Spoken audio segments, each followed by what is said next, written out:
তাকে সেখানে চ্যালেঞ্জ করার কেউ নাই এবং প্রভাবিত করার কেউ নেই।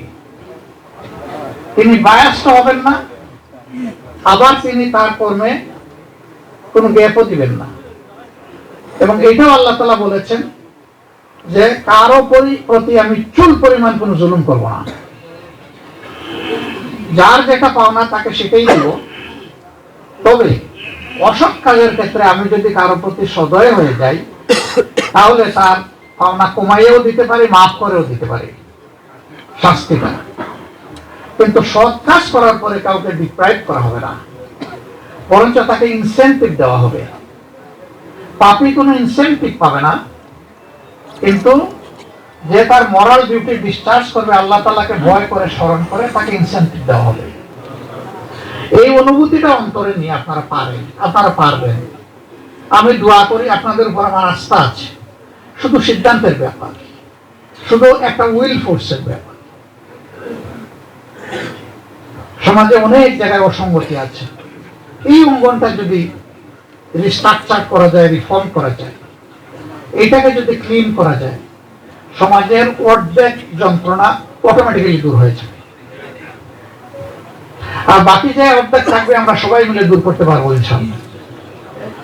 তবে এটা ঠিক, ব্রেনের পানি দিয়ে 14 বার হাত পা ধুইলেও একবারের ওযুর সমান হবে না। পানিটা অবশ্যই পবিত্র হতে হবে।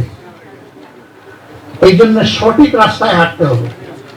সঠিক রাস্তায় হাঁটলেই সমাজের মুক্তি আসবে। বেঠিক রাস্তায় হাঁটলে কখন আসবে না। আমি হজ করতে যাবো, মস্কোর প্লেনে উঠলে তো আমার মক্কা যাওয়া হবে না, আমাকে জেদ্দা অথবা মদিনার প্লেন করতে হবে, হজে যেতে হবে। আমরা মনে করি, বিশ্বাস করি, স্রষ্টা তার সকল সৃষ্টির প্রতি সবচেয়ে বেশি ভালোবাসা রাখেন। সেই স্রষ্টার পক্ষ থেকে মানব জাতির জন্য ভালোবাসার উপহার হিসাবে যে বিধান এসেছে তার নাম ইসলাম। এটা শুধুমাত্র মুসলমানদের জন্য নয়, সমস্ত বিশ্ববাসীর জন্য। ইসলাম বেস্ট সলিউশন। ইসলামের আইনকে চ্যালেঞ্জ করার মতো কোনো আইন দুনিয়ায় এখন পর্যন্ত কেউ একটা আইন রচনা করতে পারে নাই। আমরা বলি যে আমাদের মাদার ল হচ্ছে ইংলিশ ল। It's untrue.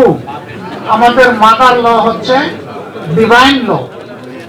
যতগুলা আইন দুনিয়ায় প্রণীত হয়েছে তার ম্যাক্সিমাম আল্লাহর দেওয়া আইনকে অনুসরণ করে হয়েছে। এই জন্য বিদ্যমান আইনের সাথে কোরআনের আইনের সংঘর্ষ খুব কম জায়গায়। যেই জায়গায় সংঘর্ষ বুঝতে হবে, কোরআনিক ল উইল প্রিভেইল এবং বাকি যেটা সেটা প্রিভেইল করবে না।